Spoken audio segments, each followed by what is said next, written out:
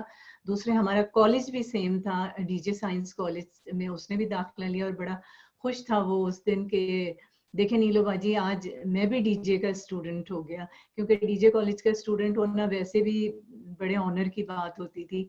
تو میں نے ایک مضمون لکھا جو ابھی اردو ٹائمز میں چھپا ہے, جو نیو یارک اور کینیڈا وغیرہ سے نکلتا ہے اخبار, آپ لوگوں کی نظر سے گزرا ہوگا.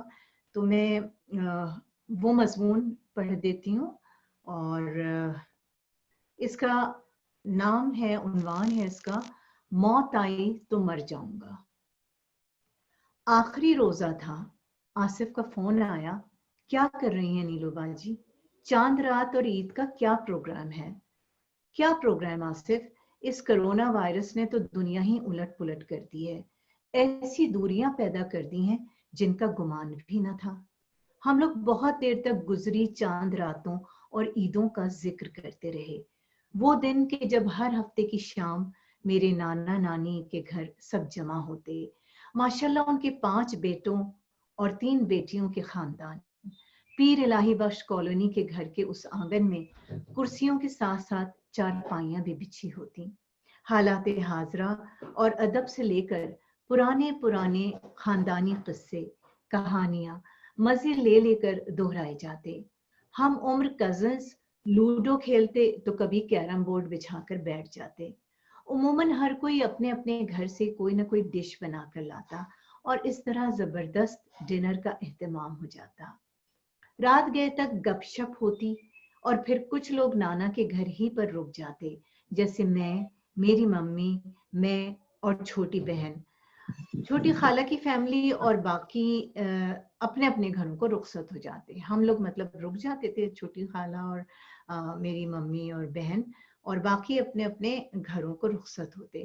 بڑے ماموں ممانی یعنی ڈاکٹر اسلم فروخی اور ان کی بیگم چلے جاتے، مگر ان کا بیٹا آصف رک جاتا، اس شوق میں کہ رات کو نیلو باجی کہانیاں سنائیں گی، وہ کہانیاں جو آصف نے اپنی دادی اور میں نے نانی سے کئی بار سنی تھی.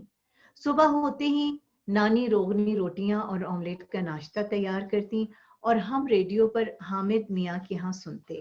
یہ اس وقت مقبول ترین پروگرام تھا جو کہ کراچی کے کم سے کم ہر گھر میں سنا جاتا تھا.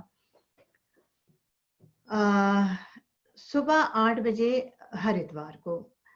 میں ڈیلس امریکہ میں تھی اور آصف کراچی میں، لیکن ہم لوگ یادوں کا خزانہ اس طرح کھنگال رہے تھے جیسے آمنے سامنے بیٹھے ہوں. ہم لوگ اکثر ڈھیروں باتیں کرتے، یہ یقین دلاتے کہ 7 سمندر بیچ میں حائل ہو کر بھی رشتوں میں دوری نہیں پیدا کر سکتے.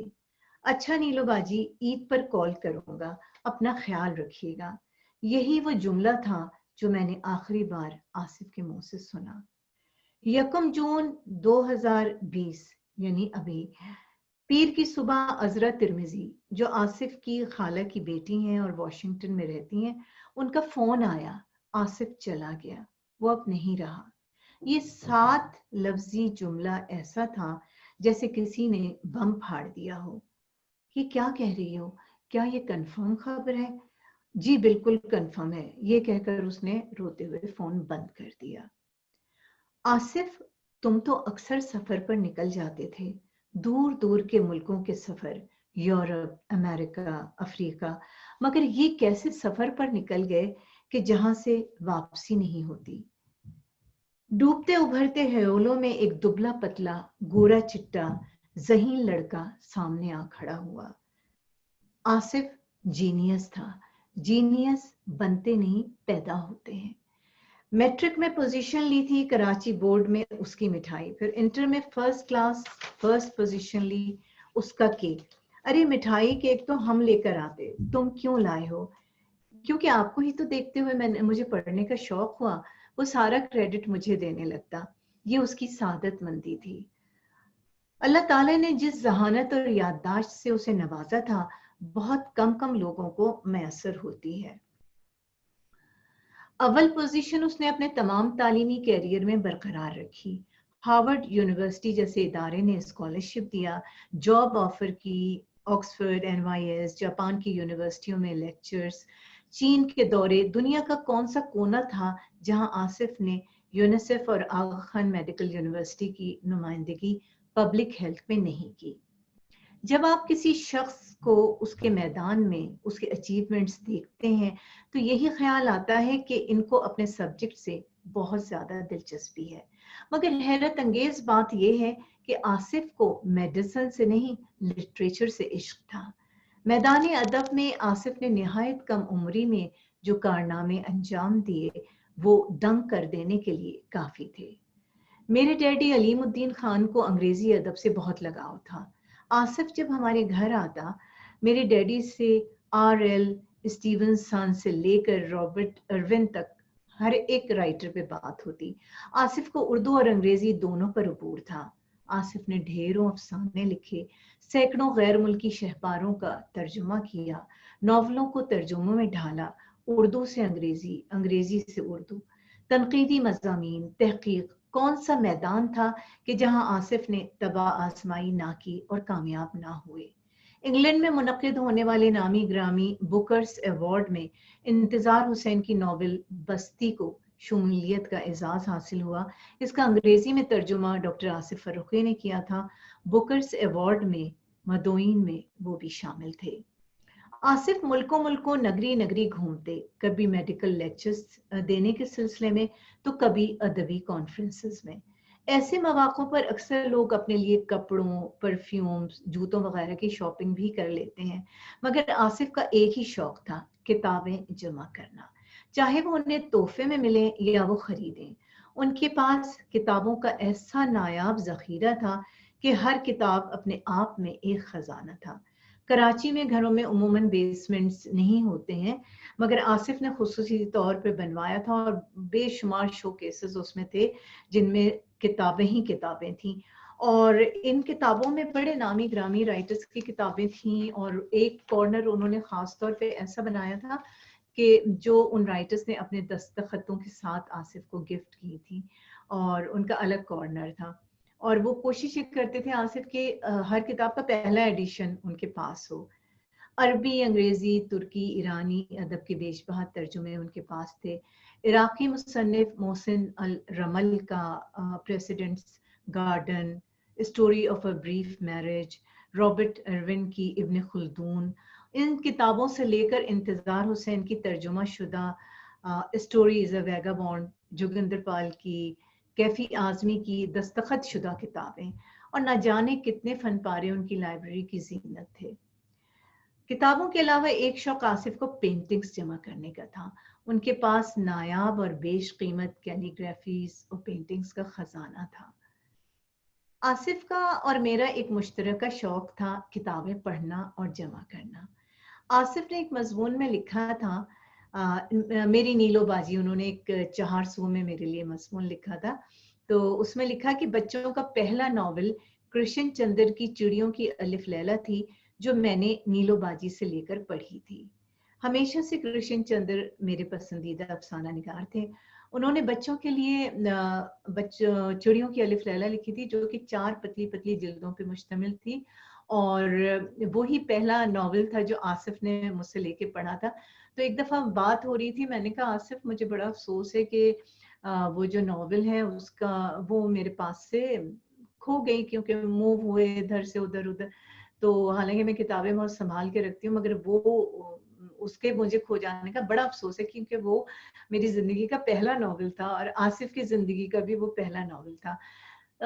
آصف انہی دنوں پھر گئے کرشن چندر پہ، ایک کانفرنس منعقد ہو رہی تھی دہلی میں، اور ان کی کتابوں کی نمائش بھی تھی، تو وہ وہاں گئے، اور جب وہ واپس آئے تو مجھے اتنی ایک کہنا چاہیے کہ خوشی زیادہ ہوئی اور حیرت اس سے کم ہوئی کہ وہ میرے لیے چڑیوں کی الف لیلا کی جلد لائے تھے، جو کہ وہاں چھپی تھی، اور اس نمائش میں وہ کتاب رکھی تھی، اور انہوں نے اپنی بہت ہی خوبصورت ہینڈ رائٹنگ ان کا تھا، ڈاکٹر آصف فروخی کا۔ اور میرے جو بڑے ماموں تھے ڈاکٹر اسلم فروخی، اگر آپ لوگ ان کا ہینڈ رائٹنگ دیکھتے تو وہ بالکل ایسے جیسے موتی جڑے ہوتے ہیں اس طرح سے، تو اور آصف کا بھی اتنا ہی پیارا ہینڈ رائٹنگ تھا، تو اپنے بہت ہی خوبصورت ہینڈ رائٹنگ میں بہت پیار کے ساتھ انہوں نے لکھ کے دیا کہ اپنی پیاری نیلو باجی کے لیے، جن سے میں نے پہلی بار یہ کتاب لے کر پڑھی تھی، چڑیوں کی الف لیلا، تو وہ کتاب اب میرے لیے اور بھی ایک خزانے سے بھی بڑھ کے حیثیت رکھتی ہے۔ آصف کچھ عرصے سے حبیب یونیورسٹی کراچی سے وابستہ تھی، وہاں کے طالب علموں میں بے حد مقبول تھے، طلبہ کو لٹریچر سے روشناس کرانے کا ان کا اپنا دلبرانہ سا انداز تھا، جیسا بھی وجاہت نے بھی ذکر کیا کہ کس طرح وہ بالکل ایک مختلف انداز سے اپنے بچوں کو، اپنے اسٹوڈنٹس کو اردو لٹریچر سے واقف کراتے تھے۔ اور ایک دفعہ انہوں نے مجھے بھی یونیورسٹی میں مدعو کیا اور پوری یونیورسٹی دکھائی حبیب، اور پھر آڈیٹوریم میں مرزا ہادی رسوا کی، جو امراؤ جان ادا والے مرزا ہادی رسوا پر ایک تمثیل ان کے طلبہ نے بہت ہی خوبصورتی اور ذہانت سے پیش کی۔ آصف نے جو میرا ڈرامہ تھا شہزوری، اس کے کلپس بھی اپنے طلبہ کو دکھائے، تو وہ حیران ہو گئے کہ لگ بھگ 40 سال پہلے عظیم بیگ چغتائی کے ناول کو حسینہ معین نے ایسے ڈرامائی قالب میں ڈھالا، اور کیا غضب کی اداکاری کی۔ تو انہوں نے کہا نیلو باجی، طلبہ آپ سے ملنے کے بہت مشتاق ہیں، مگر آپ امریکہ سے ایسے وقت میں آتی ہیں کہ جب یونیورسٹی کی چھٹیاں ہوتی ہیں، اب کے ایسے آئیے کہ طلبہ کی خواہش میں پوری کر سکوں۔ میں نے وعدہ کر لیا تھا کہ اب کے ایسے ہی آؤں گی، لیکن آصف تم نے تو انتظار ہی نہیں کیا۔ تم سے آخری ملاقات 5 جنوری کو ہوئی، اور تم 1 جون کو وہاں چلے گئے جہاں سے کوئی واپس نہیں آتا۔ تم چلے تو گئے،